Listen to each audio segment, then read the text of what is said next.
Lintik talaga ang anak mo, Jenna. No? Sino ba siya sa tingin niya?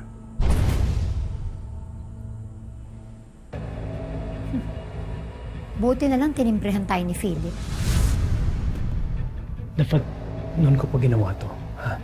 At dahil sa pananahimik ko, nawala ng hustisya para kay Elias. Pakialamero yung paing na yan. Napaka-adalentado. Bakit iniimbestigahan niya ang palanggang masaker? Ilalaglag ka niya? Tayo? Hindi tayo lalaglag ng anak ko.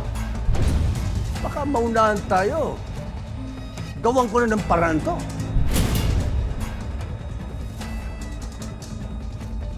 Habang mas maaga, linisin ang basura. Hindi ako ilalaglag ng anak ko. Hindi tayo lalaglag ng anak ko!